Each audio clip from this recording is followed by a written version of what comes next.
how have you found being a vegan? Amazingly easy. The first question everyone always asks is, do you miss meat? And I haven't missed it at all. I've realised I've kind of been eating until I've been as full as I want, really, because it feels like the things that I've been eating have been the right things. I think my skin has been worse.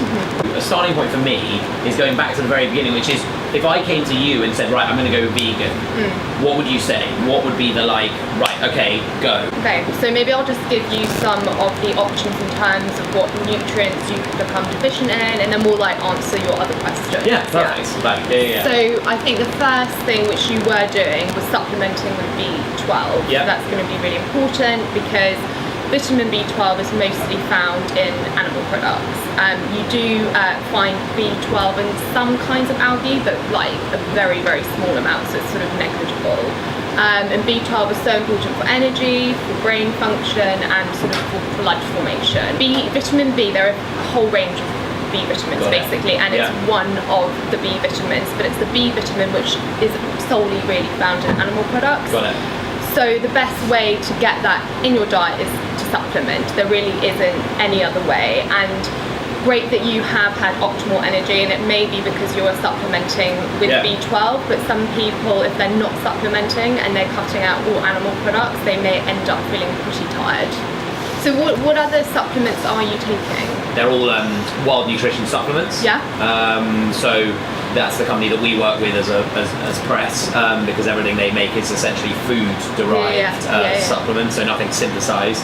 Supplements are there for if you potentially may become deficient in a certain vitamin and mineral, and maybe if your diet isn't balanced, or if you're doing a lot of exercise, or you're under stress in some way. So one factor there also is maybe vitamin D. Most of the vitamin D we get is from sunlight, but you can also find it from food sources, and that is mostly from animal products. And again, if you're on a vegan diet, you're just not going to be able to reach optimal amounts of vitamin D from food sources. You can maybe from sunlight, but in the UK, the government now recommend that we should supplement with vitamin D throughout the winter.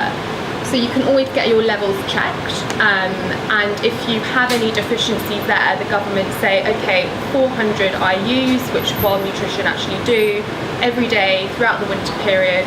And that does actually apply to vegans and non-vegans, but it's just that vegans have sort of the hindrance of not being able to obtain vitamin D from a food source. Again, you may want to get tested to see if there's any iron deficiency, but people can get enough iron from vegan diets.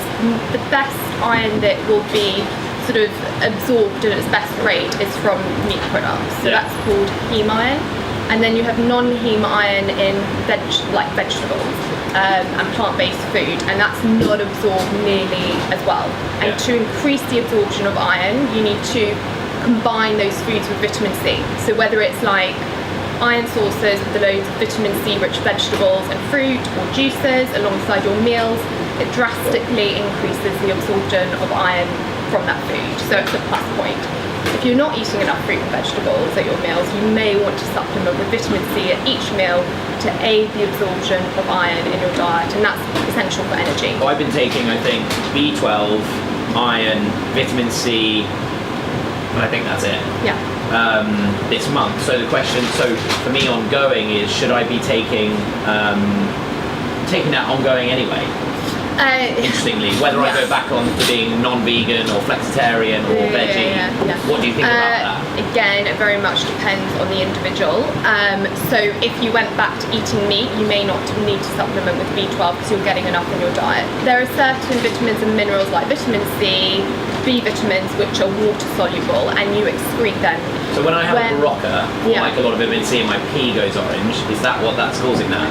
Not necessarily going orange, I wouldn't know about that, but I do know that the maximum absorption rate is 200 milligrams, which you can get from 5 portions of fruit and veg a day. Like, your cells become saturated at that point, and if you have any more, it actually reduces the absorption rate. You actually start excreting it. So it's not saying that it's harmful necessarily to have more, but you know, we can get a lot from our food, and the supplements are there in place if, number one, if you were struggling throughout the day with getting enough good nutrition in your diet, if you're cutting out whole food groups, it's essential to look at supplementation, especially if you're just cutting out dairy, looking at calcium intake, make sure your milks are fortified with calcium because you may not be getting it enough.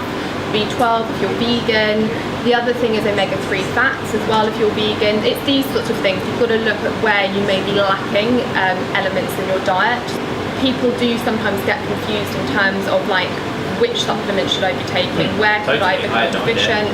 And like with any diet, you get good whole food vegan diets which are full of whole grains, protein, healthy fats, and then you get bad vegan diets or poor vegan diets which are full of white carbs, sugar, even if it's sort of a healthy vegan sugar. Well, something that's been really interesting for me in the last month has been when I started this, I was sort of doing it to just kind of flesh out for me how hard is it to be a vegan. Now in London what it transpires is quite easy to be a vegan. It's actually very hard not in a big cosmopolitan city because the options are just much less, and people who are running restaurants are just less engaged with it, but that I'm sure will spread. There's nothing stopping me. I'm not allergic to anything as a vegan, right? I'm doing it because of one of, as far as I can see, 3 reasons. And so the more historical reasons have been the moral reasons in terms of animal cruelty and farming practices, and that's been the sort of linchpin for vegans. Then more latterly there's been a global warming thing, which is more about, cattle and farming are the number one cause of global warming gases, so it's not sustainable as a population of humans on the earth to continue to eat meat at the rate we do. And then what's been really interesting is the health side of this concept of it's a much healthier way to live, regardless of whether that's true or not from a nutritionist perspective. The first thing that actually people have talked to me about when I've said I'm vegan has actually been, oh my god, that must be so healthy, you're so healthy.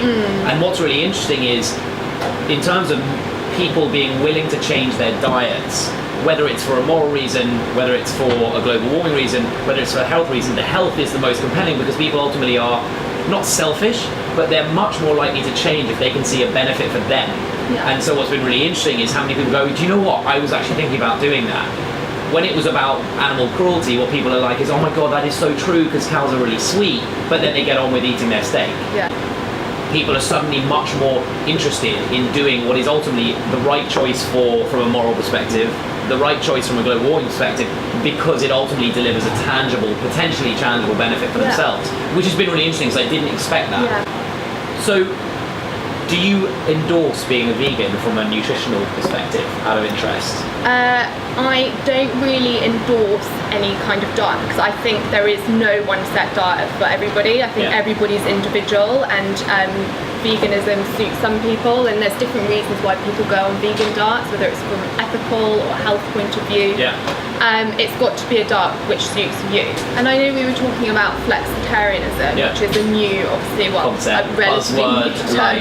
And I was looking at a lot of the research out there on it, and there are great health benefits, and it's basically that there is no reason why we can't really say exactly, precisely what the health benefits are is because we don't have any definition of flexitarianism. So it's basically 2 days a week someone could consume meat, or 1 day a week, or it could be 5 days a week and they have a meat-free Monday. There isn't actually a definition. It's more of a case of people reducing the intake of meat or following a vegetarian diet and sporadically having a bit of meat or a bit of fish, but it's mostly a plant-based diet. I personally think that works really well because there are no rules around what you can and can't have. I assuming, because I know you were also mentioning the salt cravings, and I'm assuming from that you are actually probably, by going vegan, being more aware of what you're consuming, and suddenly you may start cooking things from scratch more. There could be less processed food in your diet. You may be having a lot more veg, which is rich in potassium, which sort of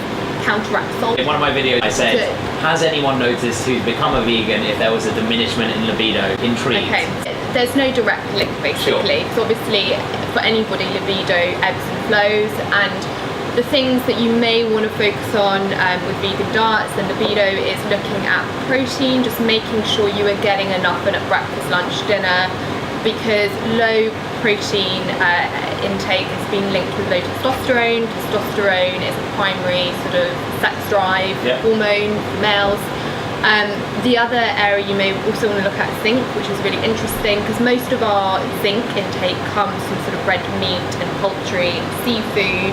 And again, zinc is very sort of interlinked with testosterone testosterone production.